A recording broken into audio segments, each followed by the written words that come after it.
Hey guys, it is Nick. I promised that I was going to be putting up a video for a tutorial for your journals, but sidebar. A friend of mine has been having some issues with hives of an unknown origin, and poor thing is miserable. And so I used to, well, I still do, but for a living, I used to make handmade soap and balms and salves and lotions and bath products and that kind of thing. And so this is a balm that I make for my family and my friends when they request it. And just a disclaimer, I am not a doctor. I am not an esthetician. So if you make this at your own risk, I am not advocating any healing properties. I just call this a calm balm because it has seemed to lessen the symptoms of irritating skin issues for me and my family. So that's just that. That's all it is. But I do not advocate it for anyone else. No medical promises, no miracles. You're not going to drop 20 pounds overnight. You're not going to have skin fresher than a baby's butt. None of that. None of that. It is what it is. So if you guys decide to make this, like I said, I hate to say this, make it at your own risk. I mean, how dramatic is that, right? But I kind of feel like I have to say it.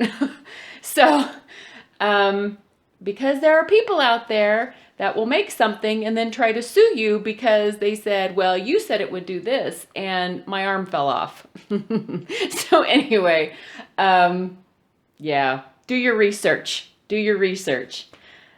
You wouldn't, in this day and age, people are people. So anyway, disclaimer aside, I've got my work surface here, and I have been filtering my infused oils. And so we have a lovely food co-op in the next town north of us, and they carry all kinds of organic herbs and just beautiful things. You just go up there and get anything. Spices, those wonderful little food co-ops. So about a year ago, I went and got some organic calendula flowers and organic comfrey, because those two things seem to be really nice on my skin. They seem, they've been using them for years and all kinds of things. So I took some non-GMO organic light olive oil, and I have been infusing these flowers and herbs for about a year. And I use a little bit here and there, like I would strain out a little bit here and there to add to lip balms or other things like that. But I decided to go ahead and just strain it all. And as you can see, I just took a mason jar and I put a coffee filter in there, and then I screwed a top on, and then that way when you pour it through, it doesn't, I don't know, it just kind of makes it a little simpler. So anyway, I've got them all drained and ready to use. So always hold the edges of the coffee filter when you take that off so that it doesn't fall down into the jar, because you wouldn't want that. You just wouldn't. And you just set those aside. And so I'm going to be using these oils in my Calm Balm.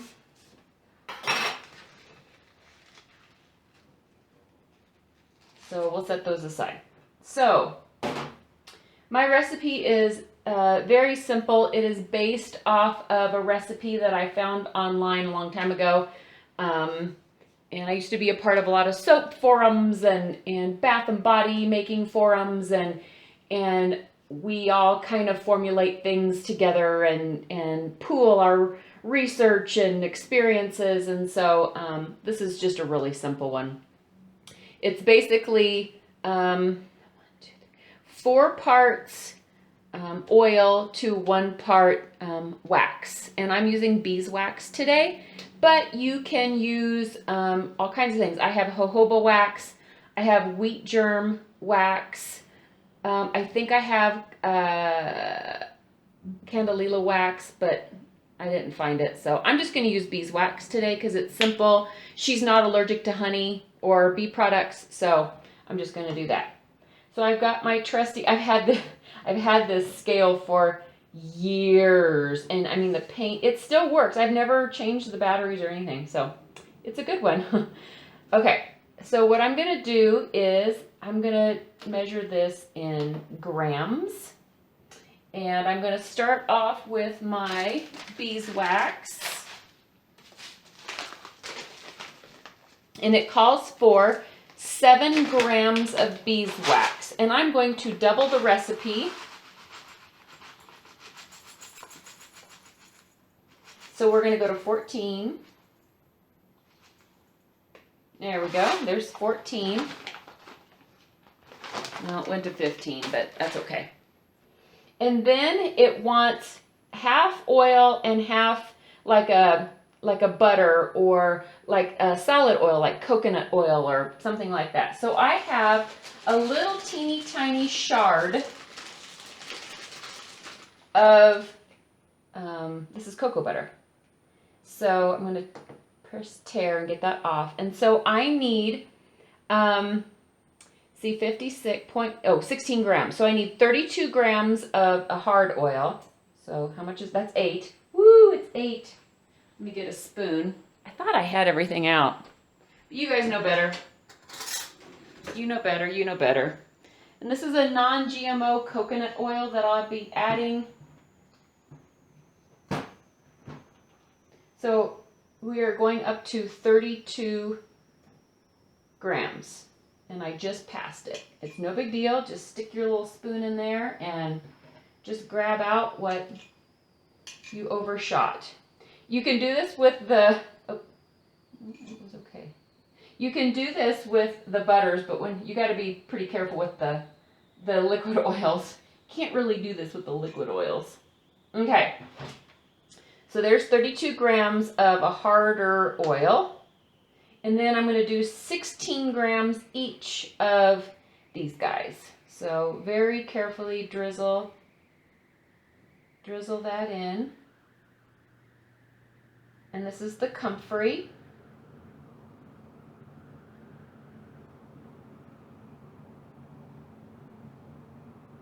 A little more. I'm trying to be really super careful so I don't overshoot. There we go. So there is 16 grams of the comfrey.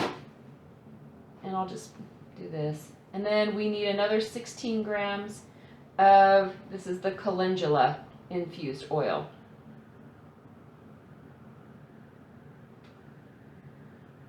So we're going up to 32. There we go. 32.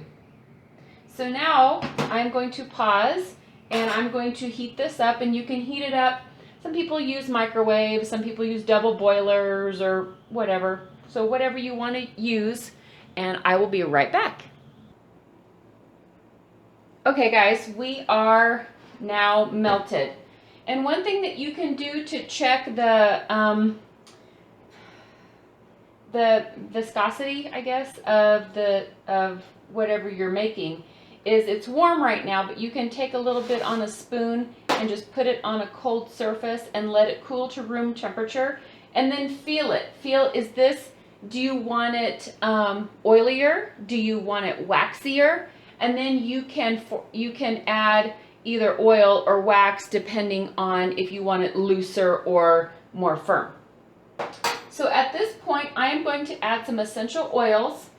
Again, people can be very sensitive to different kinds of essential oils.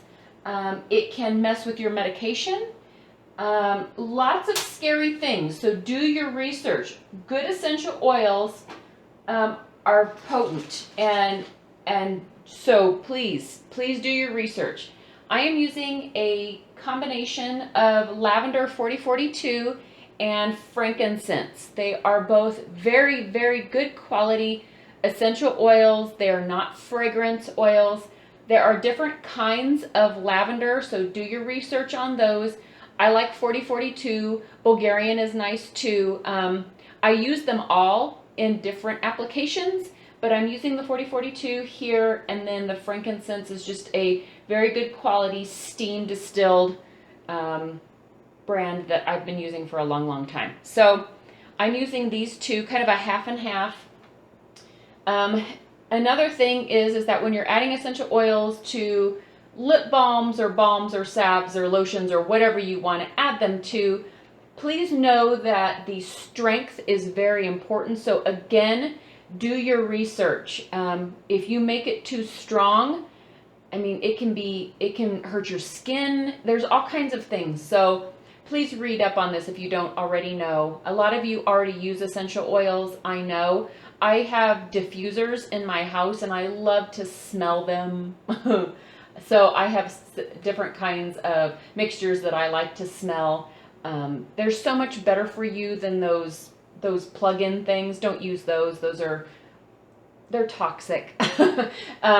So use a diffuser. If you want your house to smell good, use a diffuser and some good essential oils. And you don't have to use like the super duper expensive ones in a diffuser. I mean, you certainly can, but you can use the more watered down versions that have more carrier oils in them. It's not as good on your diffuser, but if you're going to clean it out, going to be good about cleaning it out, then it's not as bad. So again, do your research on that.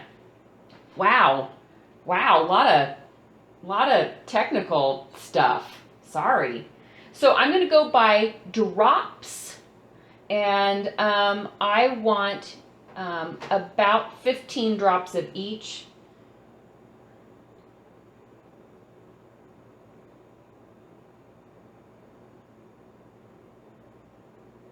Okay, so there's 15 of the lavender. I have these cute little pipettes. I got a package of 100 on Amazon.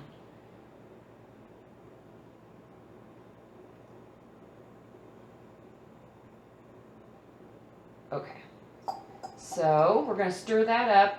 I went on the light side because I want to stir it up and smell it and see if I want to add. I can add a little bit more. This shouldn't be too strong on anybody's skin, but I think it smells pretty good. So, and it's not just for what I think is good for your, can be good for your skin. Frankincense is very good for your skin, and lavender can be very good. Unless you're allergic. If you're allergic, it's not good for you. So again, be careful. Be careful, be careful, be careful. But frankincense and lavender are some of my favorites, and I just love the way they smell too. So I have this cute little pot, and it's just a little plastic, I think I got these either at SKS, which you can look up, SKS bottle. I think I got these many moons ago. But you can get these kind of things on Amazon like all day long. So I'm just going to pour some in here and then it'll just harden up. Don't put the lid on until it is completely cooled off. And that's really all there is to it. For the rest of the mixture, I am going to use some lip balm. And the reason is that I might use this for lip balm, for one. And I think it might be easy to apply from a lip balm tube on like irritated skin areas. Does that make sense? So what I like to do, if I am going to,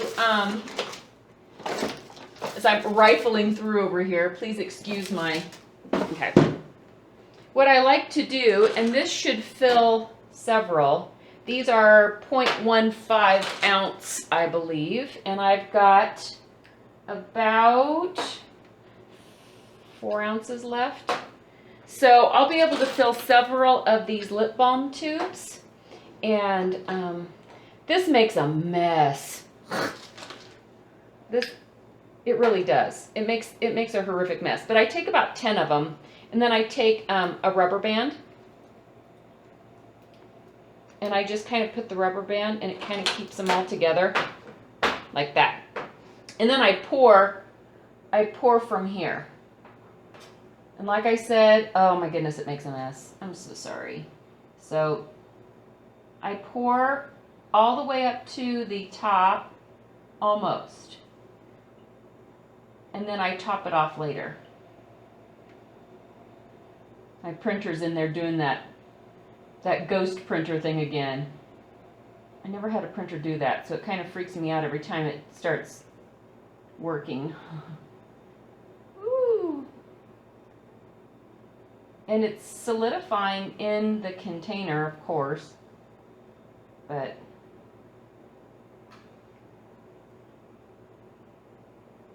it's like watching paint dry. I'm sorry, guys.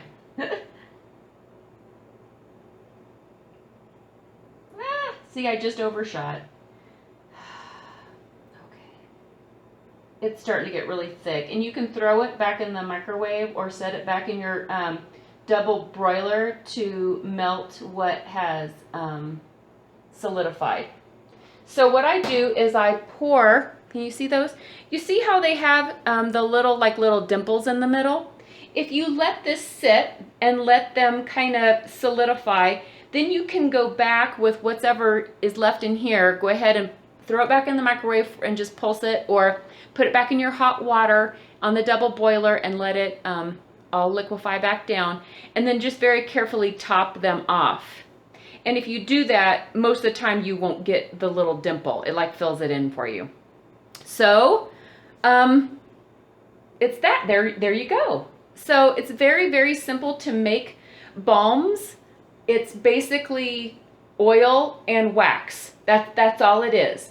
But try to keep it at 2 parts oil, 2 parts hard oil, which, like I said, could be cocoa butter or coconut oil. You can use shea butter. Mango butter is lovely. To 1 part beeswax. Beeswax is a pretty good solid wax. Some of the other waxes might not be as hard, so you might have to use a little bit more of them to get them to solidify into a nice balm feeling. If you want to make a salve, use less wax and it'll be creamier. So do not put water in this mix. Do not put honey in this mix.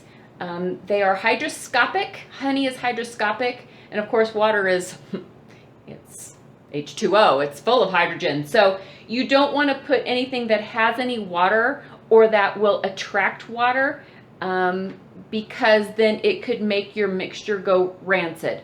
Oil and water does not mix. So don't do that. And these should last a good long time.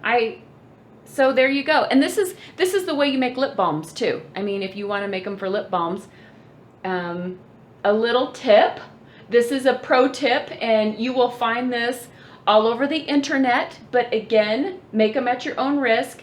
Instead of using essential oils, you can use candy flavoring oils for your lip balms. So you go to wherever, Michael's or Joann's, and in the cake baking, candy making aisle, they have the little tiny bottles of flavor oils, and you can get butter rum or whatever. The cinnamon ones are going to be hot. The mint ones are going to be hot. So just be careful. But like the lime and orange, all those kinds of stuff, you can use those in your lip balms because you can eat them. So you can anyway. But if you're allergic to them, don't use them. Boy, am I overdoing this whole disclaimer thing? Anyway, so I will let you go. It has been almost 20 minutes. So I'm going to cut this off. I hope you enjoyed this little tutorial today. And I've got some work I'm going to be doing, some custom work that I've got to get done. And also another journal is up and coming and on the way very, very soon. So everybody have a great day. Thank you so much for stopping by and checking out this weird not journal video. And I love you guys so much, and I'll catch you next time. Bye, guys.